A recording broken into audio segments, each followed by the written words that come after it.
चलिए भैया लोग, हम लोग जो है थोड़ा सा अच्छे वाले माइक्रो ऑर्गेनिज्म से तो मिल लिए थे पिछली बार। अब हम लोग जो है थोड़ा सा वो खतरनाक वालों से भी मिल लेते हैं, है ना। हार्मफुल माइक्रो ऑर्गेनिजम्स से। तो हार्मफुल वाले क्या करेंगे, ज्यादा से ज्यादा बीमारी पैदा कर देंगे हमारे अंदर, है ना। जान ले लेंगे, इससे अधिक क्या ले लेंगे।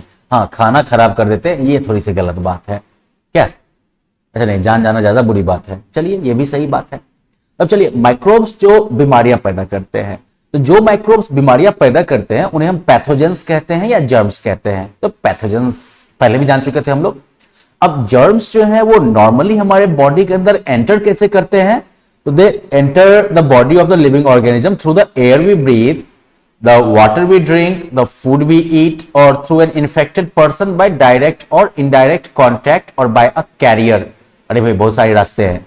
हम जो सांस लेते हैं उसके द्वारा, पानी पीते हैं उसके द्वारा, जो खाना खाते हैं उसके रास्ते से, अगर कोई इन्फेक्टेड आदमी है तो उसके संपर्क में आने से या इनडायरेक्ट संपर्क में आने से, जैसे कि वो किसी कुर्सी पर बैठ के गया है, आप भी उसी पर बैठ गए तो इनडायरेक्टली कांटेक्ट में आ गए ना, या फिर किसी कैरियर के थ्रू, जैसे कि मच्छर, मक्खी वगैरह सब।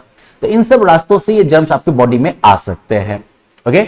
अब डिजीजेज जो कि एक इन्फेक्टेड आदमी से हेल्दी आदमी तक फैल सकता है एयर, वाटर या डायरेक्ट कॉन्टैक्ट द्वारा, उसे हम कहते हैं कम्युनिकेबल डिजीजेस, है ना।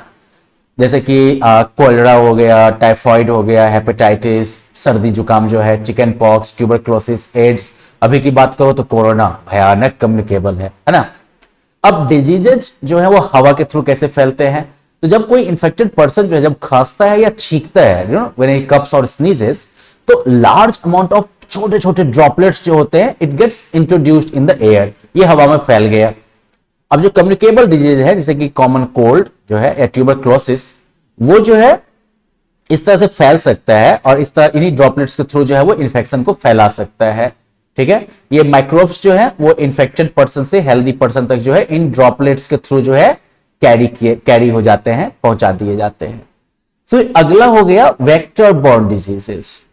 वेक्टर बॉर्न मतलब क्या, जो किसी सवारी का यूज करेगा, किसी दूसरे रास्ते से आएगा। तो हॉर्स फ्लाइज की जैसे बात करो आप, तो मक्खी जो घर में होती है, तो घरेलू मक्खियां जो है ये बहुत ही कॉमन इंसेक्ट है जो कि बीमारियां पैदा करती हैं। इसलिए हमारे यहाँ कहता है ना, खाने को ढक के रखना चाहिए, मक्खी वक्खी भीड़ भिड़ाने मत देना चाहिए। क्यों? क्योंकि वो मक्खियां अकेले थोड़ी आती हैं, वो अपने साथ जो है बहुत तरह की बीमारियां पैदा करने वाले जो है माइक्रोब्स को लेके आती हैं। वो जो है, मान लो कि जो गंदी जगह है, जैसे कि कचरा है, जानवर का गंदा है, जहां पर कि पैथोजन वगैरह जो है मौजूद होते हैं, हो सकते हैं, वहां पर वो बैठती हैं। ठीक है, अब ये पैथोजन वगैरह उसके पैर में चिपक जाएंगे या उसके बॉडी में लग जाएगी। अब अगर खाना आपका जो है अनकवर्ड रखा है, तो फ्लाइट जो है जो कि इन पैथोजेंस के साथ मिलके आई है, वो अगर उस खाने पे बैठेंगे तो उन्होंने जो है उस खाने पे भी उन पैथोजेंस को मिला दिया। अब अगर हेल्दी पर्सन जो है, if he eats that kind of food, he will fall sick, right. फिर दूसरे जो इंसेक्ट्स जैसे कि हॉर्स फ्लाइज, मॉस्किटोज, कॉकरोचेस, ये सारे वेक्टर्स हैं। वेक्टर्स यानी कि कैरियर्स।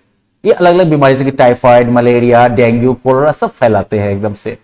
मलेरिया जो है वो एक्चुअली प्रोटोजोआ जो है, प्लाज्मोडियम, उसकी वजह से फैलता है, जो कि फीमेल एनोफिलीज मॉस्किटो के थ्रू फैलता है।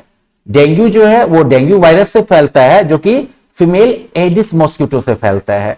ठीक है, तो लाइटली मत लो इन मक्खियों मच्छरों को। क्यों? क्योंकि ये खुद में ज्यादा खतरनाक नहीं है, लेकिन अपने साथ जो गेस्ट सबको लेके आते हैं ना, वो सब बड़े खतरनाक होते हैं।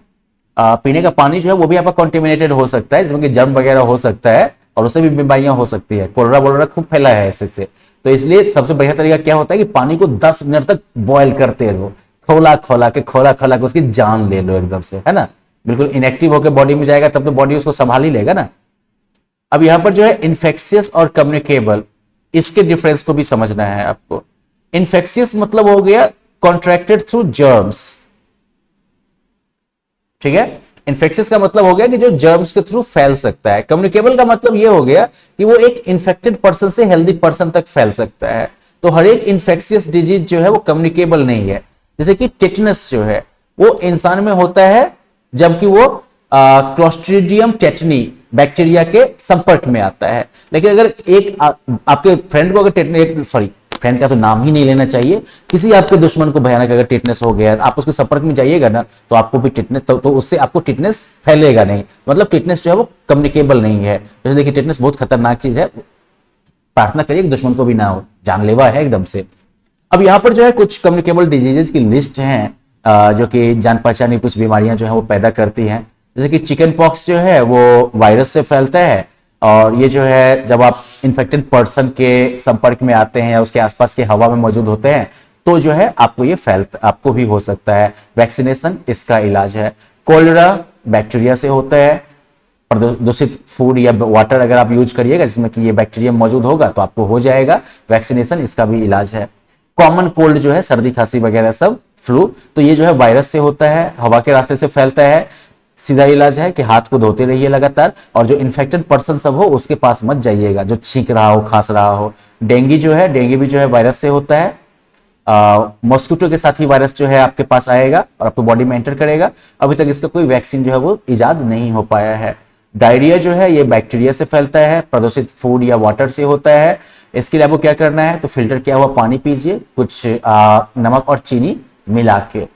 मलेरिया ये प्रोटोजोआ से होता है, ये मॉस्किटो के साथ ही आता है, ये है ना, मॉस्किटो आपको काटेगा, साथ में जो है जो प्रोटोजोआ जो मौजूद है प्लाज्मोडियम वो आपको गिफ्ट के तौर पर दे देगा कि भैया जी मुबारक हो। तो इसके लिए आपको क्या करना है, तो मलेरिया से बचने के लिए अपने घर के आसपास जो है मच्छर वगैरह के ब्रीडिंग को मिनिमाइज करिए, ठीक है ना। खुला में पानी वानी सब अगर कचरा ऐसे है तो उसको जो है ढक दीजिए ताकि इस तरह का मच्छर पैदा ही ना हो। नहीं, अगर मलेरिया हो जाता है तो फिर उसके लिए जो है इलाज है, दवा मौजूद है, लेकिन हो ही नहीं तो वही ज्यादा बढ़िया है ना। फिर जो है आपका पोलियो माइलिटिस या पोलियो, ये वायरस से होता है। हवा और पानी दोनों के रास्ते से इसका वायरस जो है वो ट्रेवल करता है। वैक्सीनेशन इसका जो है सबसे सही इलाज है।